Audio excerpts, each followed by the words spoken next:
It's really intolerant of them. I think she should let me keep my business open without any money, right? No, reality is narrow, right? Medicine. Either the medicine cures you of your sickness or it doesn't. That's really narrow of the penicillin, right? Right, do we take this mindset into other areas of reality? School. Either you finish what you need to finish to get the degree or you don't. Is that narrow of the university? Some of the engineers are here like, yeah, it's really narrow, right? The reality is you have to finish, though. The reality is you have to finish the design course load to become an expert in your field, and it's narrow. You can't just say, you know what, I want to be an engineer, but I think I should take journalism classes all 4 years here. Well, you're probably not going to be an engineer, right? Because reality in and of itself is narrow. The list goes on and on. I could list all sorts of things here but here's the reality. Life is narrow because truth creates narrowness. That if something is true, then it is by definition narrow because it is the only thing that is correct. And so that if we were going to walk into a discussion about religion and what is true of the universe, it's going to be narrow. And it's not necessarily a bad thing. Truth is narrow. It's not a vice. If it's the correct truth, it's actually a virtue. It's something to be embraced and excited about. Religions, by construct, are narrow because they make truth claims. So if someone says, hey, as a Christian, you're intolerant and narrow. Well, I'm not intolerant because you have the wrong definition of intolerance. But I am narrow because I'm making a truth claim. By definition, it should be that way. Which I think leads us to the next two questions that we need to address. Especially in regards to narrowness. Aren't all religions essentially the same, and is the God of the Bible truly divine and real? So let's address that first one. And I don't think we need to spend a ton of time on this, but this question, aren't all religions essentially the same? Most of us probably, at least in high school, were forced to study world history, and you learn a lot about the world religions during that time through high school and whatever else. Okay, if you don't, it's quick flyby. But there are a lot of similarities between different world religions. There's a lot of common ground between them. But in the end, there are major differences between them, which is important to embrace as well. I find it interesting, though, right, in a society that places such an emphasis on cultural diversity and acceptance, that we also at the same time, amongst cultural thought here in America towards religion, organized religion specifically, a movement going on that at the same time attempts to kill diversity in religious thought and spirituality. Guys, by making a statement by saying, aren't all religions essentially the same, you are immediately, right, killing the diversity of those religions. Immediately. Because you're saying, well, let's find the common ground and get rid of everything else, is what you're doing. I mean, most major religions do have a few things in common, right? Basic belief in a higher power. Human beings are not that higher power, although there are a few that believe that, but most don't. That we're trying to get connected to that higher power in some way, shape, or form. But in my opinion, that's where most of the similarities stop. A lot of people think they go a lot further than that, but I think that's pretty much where they stop for the most point. The differences are very, very easy to point out very quickly. You got pantheism, right, that believes God, right, is creation. So everything created is God, right? You got panentheism that believes God is separate from creation, but that he's in throughout all of creation, meaning like, I just hit God, right? Right, that's what panentheism would believe on a basic level, right? You got deism, right, which believes that God is like the great watchmaker who kind of started everything and then stepped back and said, don't want to have anything to do with you, see you guys later.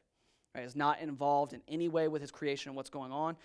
You've got polytheism, which believes there's many gods, and those gods do a variety of different things. And then you have monotheism, which tends to believe in one all-powerful creator being. And this is just the tip of the iceberg about some of the differences between them. It's way more nuanced than that. For example, Judaism, Islam, and Christianity are all monotheistic religions and have huge differences of opinion on what that God looks like.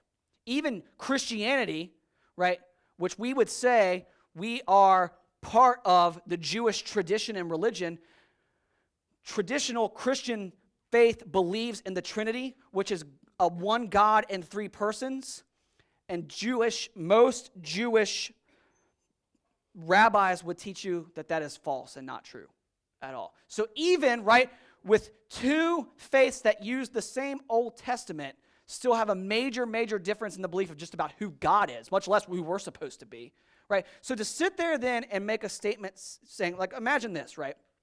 Imagine how disrespectful it is to someone of another faith to tell them, isn't your religion just the same as all the other ones? Think that through for a second. Could you imagine going up to a Muslim who believes that there is no God but Allah and that Muhammad is his prophet and say that they shouldn't be concerned about the specifics of their beliefs because it's essentially the same as most other world religions out there? What you've just told them by saying that to them, and you probably don't even realize it, is you're saying, hey, you should throw out any of your beliefs that are different from the other ones because they're not important. That your entire belief system is not as important as you think it is. And throw it out and find the commonality with everyone else. But then that's it. That's basically what you're asking to do. While there is some common ground, there are some drastically different beliefs and even the most basic tenets of most faiths. So this statement and viewpoint, which attempts to be accepting and inclusive by asking a question like this, aren't they all the same, ends up doing the opposite by killing and forcing a denial of beliefs to accept this new belief. Is everybody tracking with what I'm saying there? That you're actually, instead of creating diversity, destroying it and creating a new belief system, trying to attach them all together. That's not diversity, right? It's control, the very thing that question seeks to eliminate. It defeats itself in that point. So the reality then becomes to embrace the differences and then investigate to the best of our ability which one is most likely to be true, if any of them. Notice I've been very diplomatic up to this point. Right? It won't be as diplomatic here in a few minutes. Which leads us to this next question. Is the God of the Bible real? And is Jesus real and truly divine? Now let me start by saying this. I cannot just simply prove this to you. Okay? Some people will tell you that they can 100% prove to you that God is real. Okay. The way that would happen, I think, this is what I would imagine what that proof would take, would be for involve God in some way manifesting himself in front of us and then speaking to us. That's what I imagine that would take to have 100% proof, undeniable fact of the existence of God. Although I'll say this, that's already been done and some people still didn't believe. You know, you've ever heard that person who's like, I can't believe unless God does something miraculous and just shows up in front of me. Anybody have somebody say that to them before? Guys, I would go so far as to say if Jesus did that, you may still not believe. Because there were plenty of people that saw him and didn't. There are plenty of people that have seen God manifest himself in front of them and still choose not to believe. I can, however, say this, that I believe there are two things that come directly from the Apostle Paul in Romans that lead me to believe that God is both real and that the God of the Bible is that God. Okay? The first one, this is really simple. I could sit here and I could do a 4-hour discussion on this, but I'm going to do the simple argument that Paul makes in the book of Romans. First one is creation. Right? Look at Psalm 19:1. Psalm of David, right? Look what he says. The heavens what? Declare the glory of God, and the sky above proclaims his handiwork. What's the psalmist saying there? Well, we can look at creation and see this is not an accident, that this was designed in some way by God, that by being able to look at creation, we are able to at least see that there is a God out there, right? Paul goes on to say in Romans 1:20, look at what he says.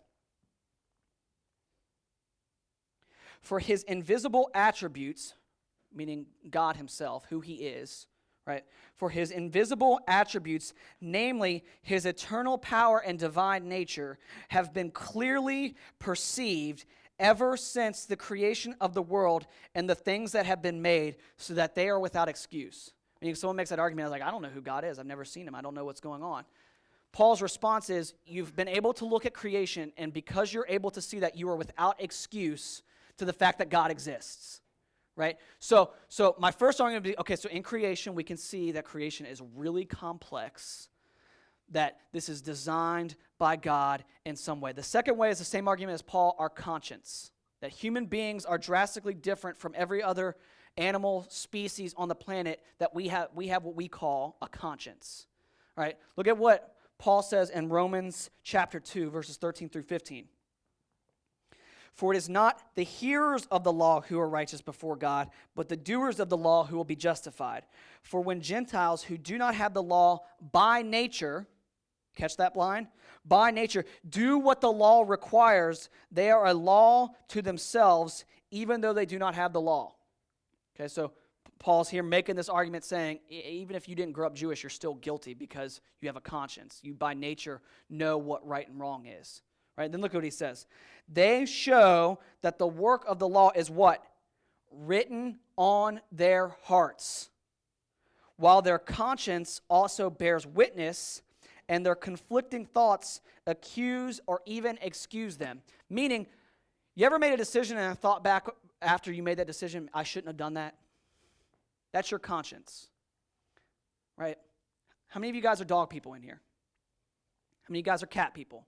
They always pin each other against. By the way, if you're a cat person, do not go see that movie Inside Out. At the end of that movie, apparently the creators of that movie hate cats. Like totally make fun of them or whatever. Now you're going to go see the movie and see what I mean by it, but they definitely make fun of cats at the end. Okay, so one thing I always find interesting about animal people, right, is that dog people especially, but cat people can be that way too. Like they think like their cat or their dog is like, just part of the family, right? Like, Fido really loves me. No, Fido really loves food.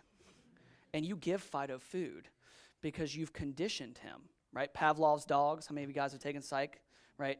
Right. You've conditioned your dog, right, to know that you provide the food, and he loves that you give him food and attention, right? He doesn't love you, right? Proof. My dog loved me in high school. I left and came back. I'm like, dude, come over here. Walks off to my dad. Right? Did his love die? No, the conditioning changed, right? Human beings are different, though, right? Human beings, like my dog doesn't sit there and think, should I rip open the bag of food and eat all of this? Would that be right or wrong?